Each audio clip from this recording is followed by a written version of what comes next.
Oh, well, good. Welcome, welcome to Asset Management Awareness Month 2026, presentation number 3 of the month. My name is Scott Ray. I am the NPMA Vice President of Seminars and Events. Happy to have you all join us today. I see our numbers are still going up as people are logging in, so we'll give it a little bit of time just to allow those clicking in right at the top of the hour to settle in and get ready for today's presentation. While we're waiting for folks to continue to come in and join us today, I'd like to point out a few items as it relates to the presentation today. We will be taking questions at the end, so do what you need to do. Drop those questions into the Q&A when you have them, and then between myself and Lisa Williams, we will be taking a look at those, and then if there's anything that we feel may need to be addressed during because it affects the flow or something, we'll go ahead and take those then. But generally, we're gonna hold all questions to the end, but certainly use the Q&A for those questions. And the other thing I wanted to mention is that as some of you may have noticed over the last 2 presentations, we have switched our primary platform for these presentations this year and are using Teams. So one of the complexities of using Teams is how the report comes out at the conclusion of the meeting. So Lisa has dropped a link into the Q&A and into the chat. So those of you that are interested in receiving CEUs for your attendance today should go ahead and click on that link and fill out the form that's provided. And then Lisa can go ahead after the fact and with her team go ahead and give you that CEU that you're looking for attending today's session. So again, go ahead and fill out the form there if you're interested in CEU, and then CEUs will usually come in a few weeks following the presentation.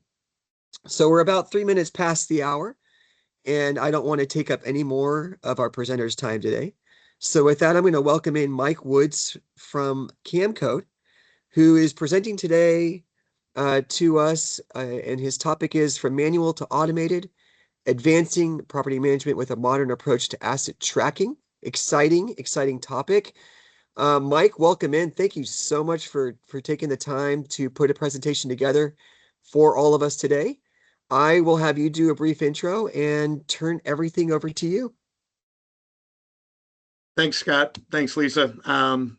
Thank you, everybody, for your time today. I appreciate you registering and taking a little bit of time out of your day to learn a little bit more about property management, asset management, and how we can, advance your processes from a manual process to an automated process. We're going to go through a few different ways to do that and kind of talk through some different processes to bring you up to speed and hopefully, improve some of the ways that you're keeping track of your assets and your property now.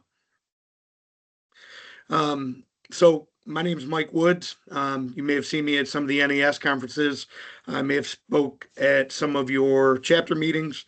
You may have seen me at Asset Management Awareness Month. I am from CamCode. It was founded in 1979. We are the worldwide leader in the design and manufacturing of durable pre-printed barcode labels. And we've also started to advance into customized services for asset and data tracking, applications for automatic identification and data capture and collection, as well as different services in those industries.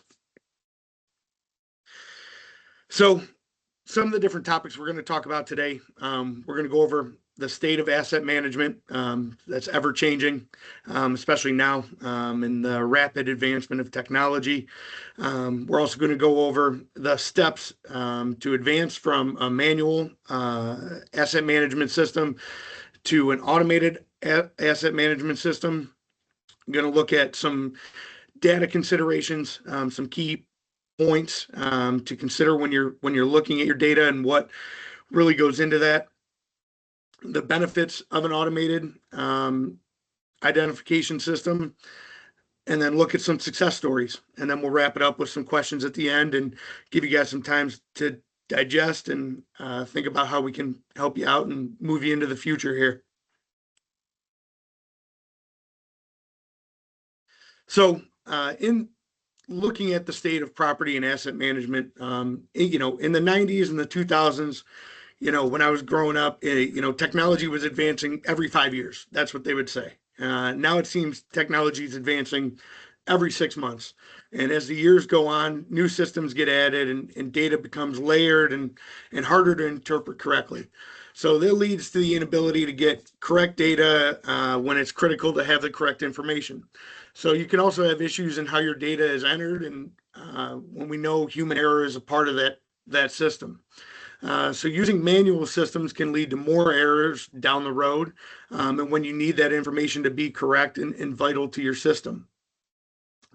And when there's no emphasis on asset management within the organization, and there's no policies to govern those, there's really kind of no way to make sure that your property and asset management systems are running at the capabilities that they should be. So having a governance policy or some kind of process in place to manage your assets and manage your property is really that first kind of foundational layer that you're going to need in this process. So where do we start in the process? What are the steps that take us from a manual to an automated system? These are all great questions. And the first is identifying a software system that aligns with how your data needs to be presented to you. What information will be important and how do we want it to be presented? Next, how are we going to access that information in the field? Well, we need an access point or a label. What label is going to help us do that? And how are we going to get that label on the asset? Will we assemble a team internally, or is outsourcing going to be the option for us? How is that process going to be expedited? Is that internal team going to be able to be taken away from their internal duties to be able to outsource that project, or are we going to need to bring in someone else to be able to do that?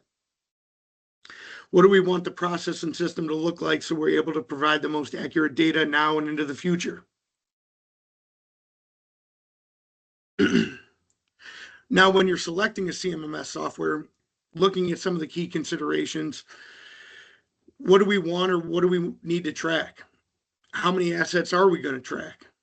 Do we have a list of assets that we currently pull from, or do we need to build this out? What information do we need to build this out? What information is important to us?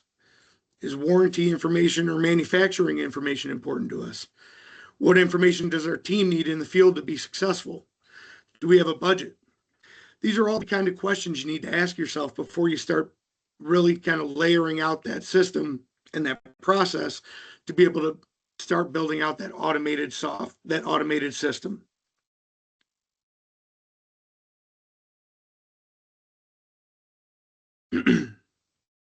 So when you're selecting a CMMS software, this all leads into making sure your data is correct and going to lead into clean reporting. And then you can do this by assessing the data and what you want to collect from each asset. What information is important to your organization? Are you eliminating information not specific to making critical business decisions and then uploading this data to the software to utilize it into the field? Is the data rooted in the best governance policies and the best practices? What information is going to be critical to making the best business decisions now and then into the future for you? And then how are we going to access that information out in the field? That's simple. The label is going to be the access point to that critical information. It's that access point that most softwares come with, and they all come with basically a mobile option using a mobile device, whether it's a cell phone, an iPad, utilizing a camera to scan an asset out in the field. So by utilizing a QR code or a label on an asset, it helps to identify the asset and be recognized by the user, and then give instant access to that critical information with a simple scan. You can do this to make work order submission, maintenance requests easier, provide inventory processes like check in, check out, help to predict maintenance needed on the equipment, provide a last scan location of the asset, and even more options depending on how deep your CMMS system can go. The age-old question, still remains: when in the field, should I use a barcode or a QR code? And we're going to answer that right here. And that answer can be as simple as preference or what your software can handle. In today's world, most softwares can provide and handle both. Utilizing a QR code can provide more flexibility in the long run, as it can handle more damage versus a barcode.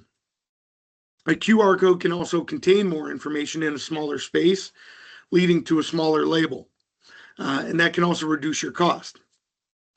When using a barcode, the more information encoded, the larger the barcode will need to be. And then that would lead to a larger label. If there's a strike through or a nick in the barcode, the label will become unreadable and need to be replaced. The types of data you can put into the barcode is limited to only an alphanumeric sequence. And while we're discussing sequencing, let's discuss the two different types of classifications and how you can sequence that data.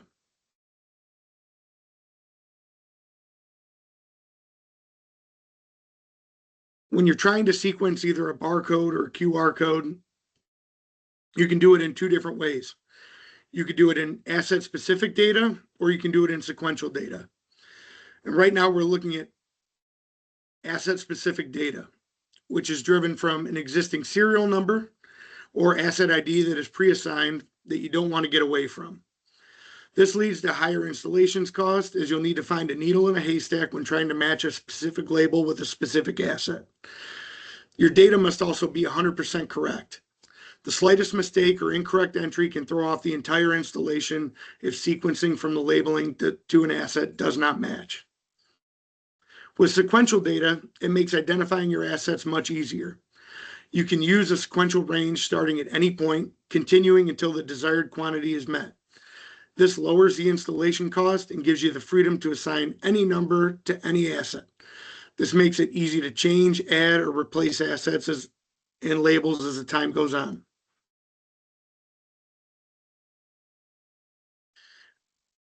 Now, how do you figure out what label is going to be best for your assets? How do I know which label is going to be right for my project? You need to know what you're going to be labeling. And when beginning a labeling project, you only want to label once. So why wouldn't you find a label that's going to provide you with the durability and longevity that provides you that in your project?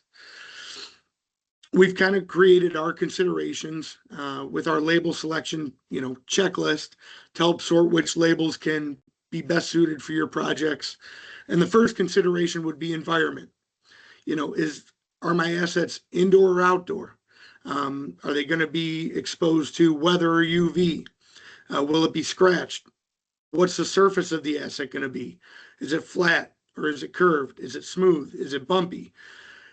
All of these things matter when it comes to placing a label, because you want that label to stay in place and be able to be identified on the asset when you're out in the field. What type of material is best suited for my project? You could have a polyester label, a vinyl label. You could use stainless steel, or you could use a metal photo label, which is an anodized aluminum. That is rated to last 20 plus years outdoors and generally outlasts the life of an asset.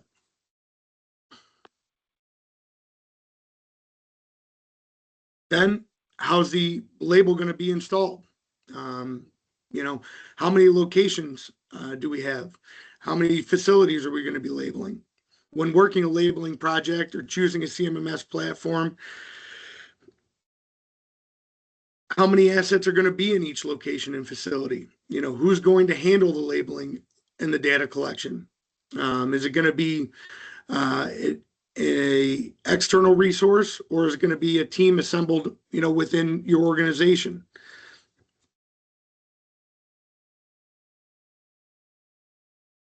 Is the labeling going to be done consistently? Is your team that you assemble internally, are they all going to do it the exact same way? Or is the contracted team that does this day in and day out going to be able to do the process that they do in their jobs every day? So when are you installing these labels for multiple locations? You need a plan. How to label it, when, and with deadlines. Who's going to be responsible for what?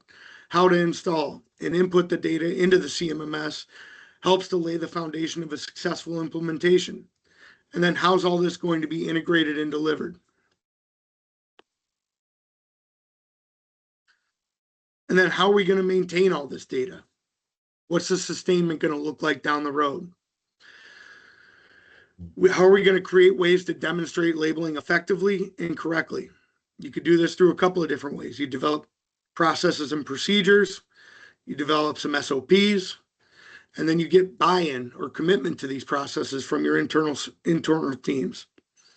Then you also look at internal versus external. Who owns the sustainment in your organization? Who's auditing and ensuring data accuracy over time? And then we're going to look into, those, buy-ins between internal versus external over these next few slides. So how do we structure sustainment?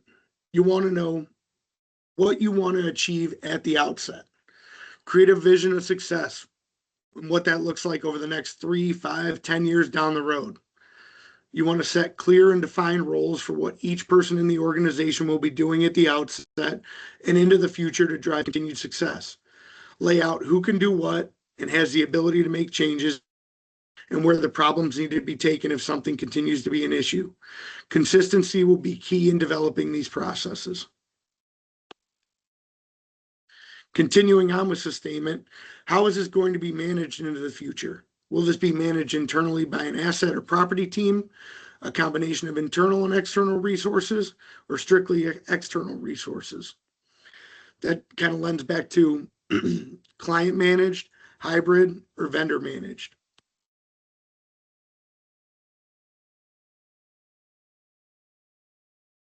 And I apologize for my voice. I just got in from Denver about 2:00 in the morning last night. So when we look into a client managed sustainment program, a client managed sustainment program means you own the program.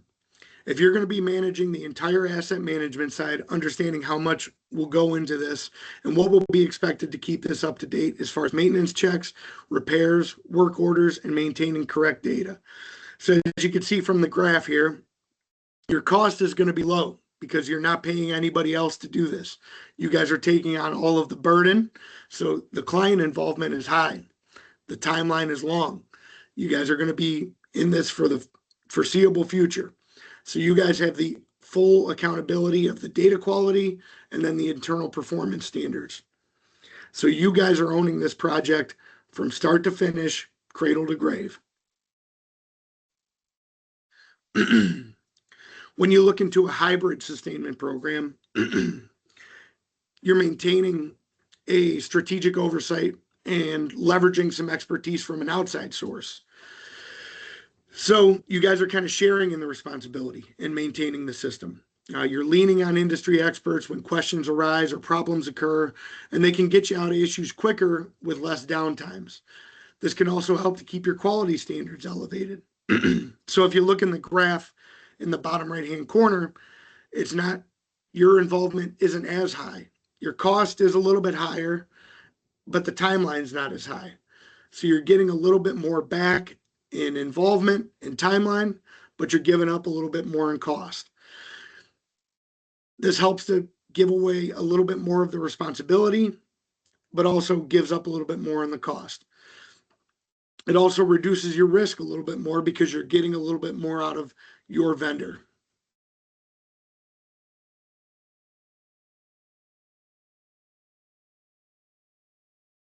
And then if you look at a complete hands-off approach where the vendor manages the sustainment program, and when you leave it strictly to an external source to handle, there will be more of a cost associated.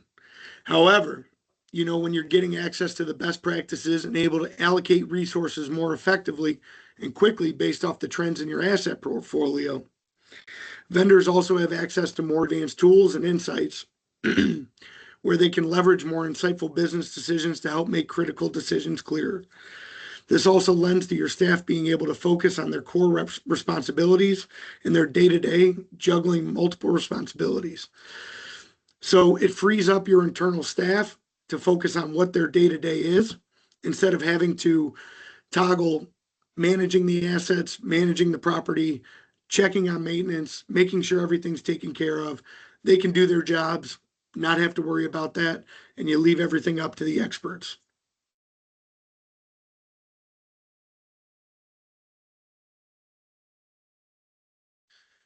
Now it's time to talk about the data. This is probably the most important part of the presentation. So what information are we tracking and why? What is important to us as an organization? Keying back on a few slides ago with processes, consistency is key here with your data. Being consistent across all your locations will go a long way in making sure your system is operating at full efficiency. Do we consider price as a threshold for why we track an asset? In terms of maintenance, we don't want downtime and don't want to be caught off guard when something happens. Are there health and safety requirements we need to measure? All of these things are what we need to consider when we're looking into building out data considerations and building out a CMMS system.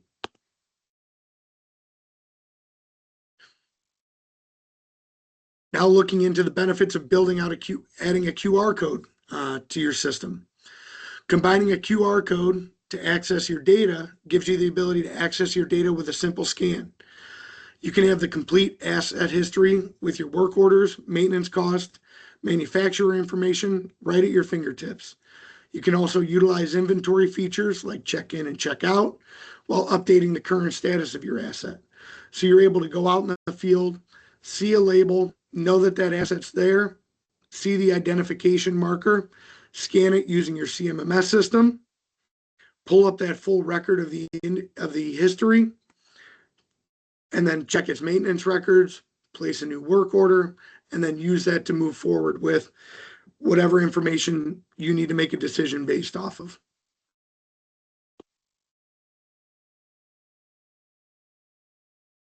The next is data quality. So if you look at it when scanning the QR code, you can ensure you are writing work orders or maintenance on the correct asset every time. In a manual world, we had a customer who was taking up to 7 to 30 minutes to write individual work orders for individual assets. 7 to 30 minutes. It was taking them to write an individual work order. When they started putting QR codes on their individual assets, they reduced that time down to 30 seconds. They were able to go up to that individual asset, scan it with the CMMS system, input that work order right on their mobile device, and submit it right there on the spot.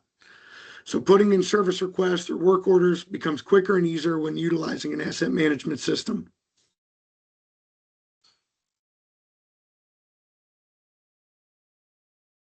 The next is data control.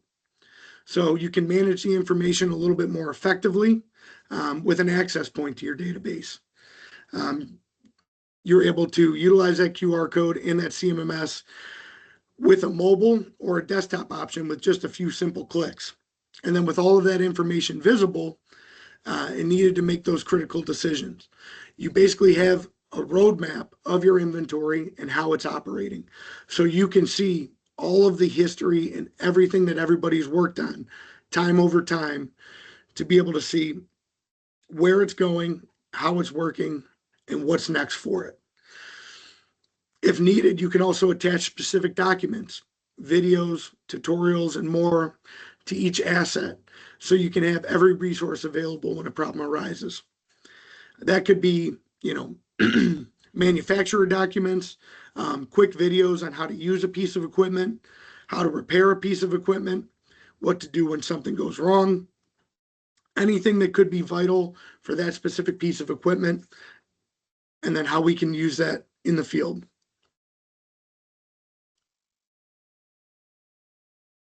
So let's take a look at some success stories.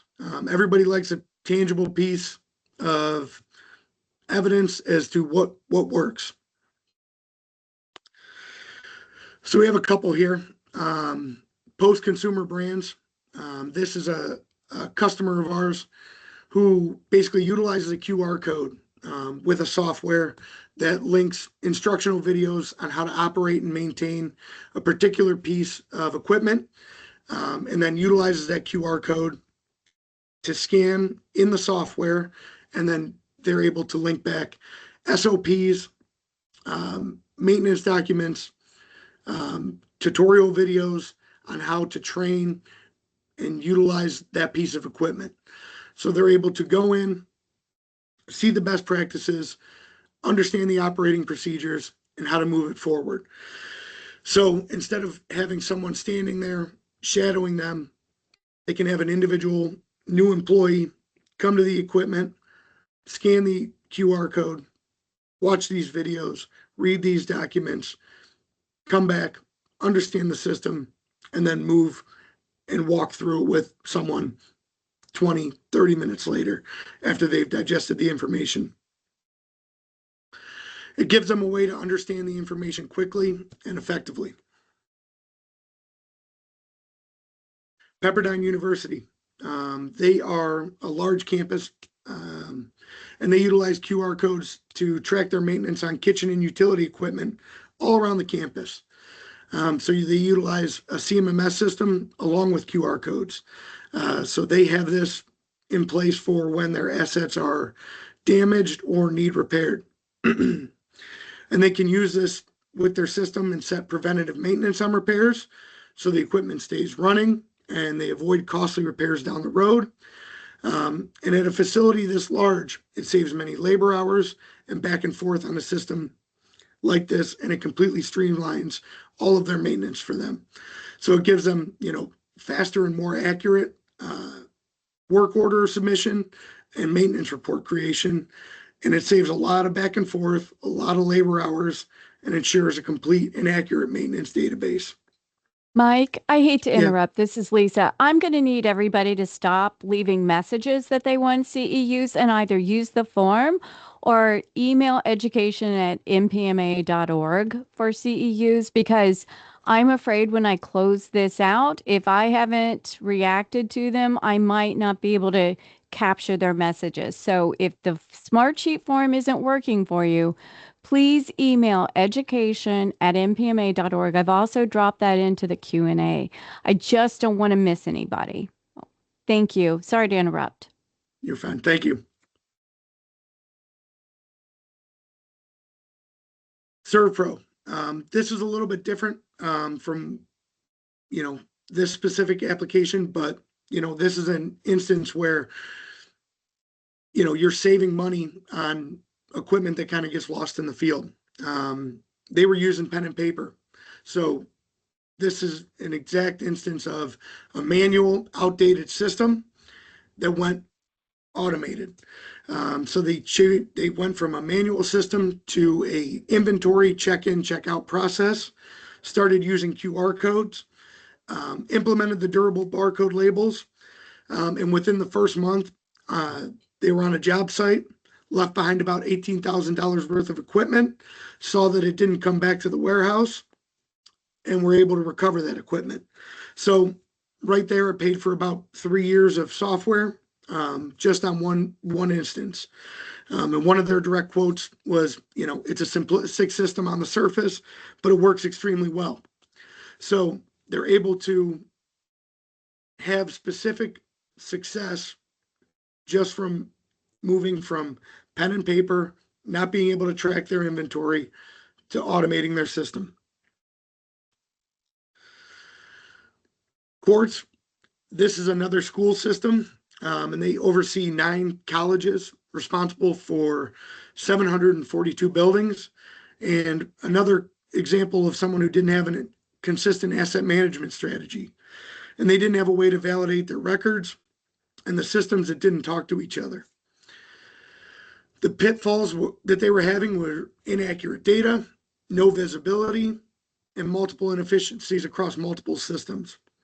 What we were able to do was create a scalable process that they could use across their district, where we have tags up to date over 6,500 assets in 384 buildings, and we have linked 988 warranty documents and almost 1,800 manuals linked to those specific records. So again, we've updated all of their asset tracking, half of their asset tracking in over half of their buildings, and then also created a new SOP and document procedure for them to be able to access the information that's vital to them when they're out in the field. So some of the key takeaways from today. You don't want to get distracted by AI and tech. You just need a process in place. You just need to move away from something that's manual to automation. That's the first step. Getting into that, creating good data, making sure that data is correct is a step in the right direction. And committing to data governance is only going to move you forward in being able to help you get to where you need to be in being a successful asset manager, property manager, facility manager. Labeling and installations are often overlooked until the time of need. It creates bloated cost. Securing vendors for each is something that is needed as soon as possible. Having somebody to be able to come out that's an expert, that understands the project, able to put boots on the ground, look into the project, say, hey, this is what you're going to need. This is what we're going to provide. Here's the playbook. And this is how we're going to implement it. We're going to take this data and put it into this system. And your field techs are going to be able to understand this 100% every time they go out. It's something that can often reduce downtimes, save you a lot of money in the long run, and then also move you forward in maintenance as well. And then advancing from Excel to an automatic identification and data capture system is difficult. Experts are there for you. Consultants are there for you. We're always there to lend a hand. I wanted to thank you all today for your time. I appreciate it. Always love giving a chance to get in front of an MPMA crowd. You're always very receptive to the talks that we give. All my contacts information there. If you have any questions, if you guys would like to see some of our options, feel free to scan the QR code and we'll send you out some labels. Appreciate the time. Lisa, Scott, thank you so much. If you guys have any questions, feel free. I don't know how much my voice has left, but I'll give it up. I'll give it my best shot.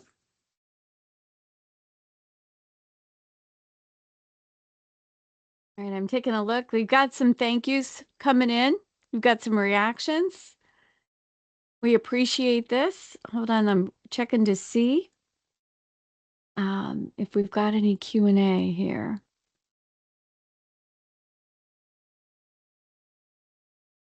Lots of people expressing their gratitude.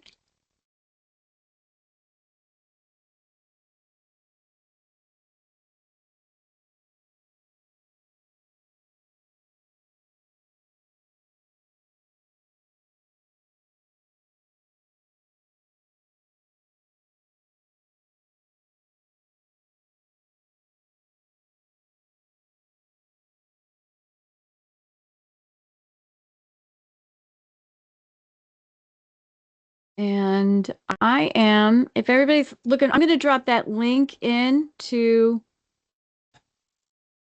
the thing one more time. So people can request their things. I think something weird was going on with Smartsheet. Sorry about that, you guys. So if you need that, Got it?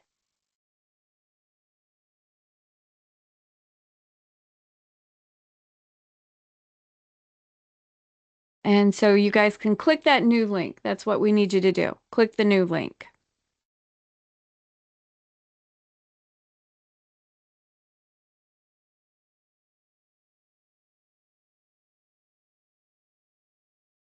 All right. I don't see any. Oh, wait. Does this type of system help you locate an item, or do you need to know where it is at all times?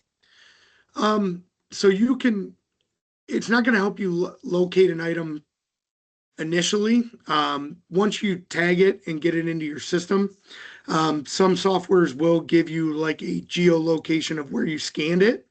But it's not going to track it moving unless you're into, an RFID or that kind of label. But if it's a fixed asset and you scan it, it's going to sometimes give you like a pin location of where you did scan it from.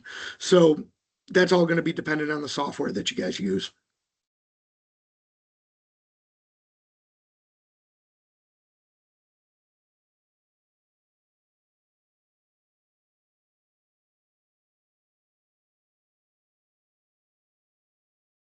All right. Let's see. How long do QR code tags last, and are they for outdoor use? Yeah, I mean, that's going to go back to label selection. So you're, like we said in the presentation here, you're going to want to make sure that you choose the right label, and you only have to do it one time. Um, you know, like I said, the metal photo labels that we make, they are, able to last outdoors 20 plus years. Um, so they are UV resistant, scratch and abrasion resistant. Um, so they do last a long time, able to be outdoors as well. So, obviously we've tested those, and have data to back those up. Um, Feel free to send me an email. I'm more than happy to get you samples to test as well. All right. And it says, let's see. PPL has been using your barcoded labels since the 90s and can say they have lasted outside since some of these assets were acquired in the 90s. How do Thank you you. update information in the code? Do you need to print a new barcode? Yeah, I mean, once information's encoded into the label, you really can't change it. And that's kind of going back to the asset specific data versus the sequential data. Um, when you have a sequential data run, it makes it easier to replace the label, because you can just update the asset ID on it. So if you have 0001 and you know the label fails or falls off, or the asset needs to be disposed, you can just take a new label and put it on, um, and then reassign to that new asset number. Okay. Versus asset specific data, you would need to purchase a new tag at that point with that same serial number on it. All right. Somebody else said these are the best tags they have ever received and are extremely durable. Thanks for the presentation. From your experience, I am looking to utilize passive RFID labels for physical inventories. Do you have a positive experience with using RFID? Um, Personally, I don't have a lot of experience with RFID, but a lot of people use it. A lot of people want to go after the technology. It does have its limitations, as far as you know where it can be used, how it can be used. Um, you have line of sight. Some interference with metal, how it can be scanned. You're still going to have to scan an asset at the end of the day. If that tag is blocked, you're still going to have to find it. And you know, with a QR code or a barcode label, you do have to go up to it and scan each individual asset. With an RFID scanner, you sweep it. You may not know if you got it until you get back to your desk. So, that's kind of how I see RFID. It's easy. You can go in, sweep it, think you got everything, and then realize 20 minutes later you got to go back and do it again. Okay. Thanks for the presentation. Okay, I think that's it. Want to do a last call for questions or any, whoop, hold on one sec here. If using a QR code system, do you have to initially input the data manually? Can you one more time? I'm sorry. Yep. If using a QR code system, do you have to initially input the data manually? So it depends.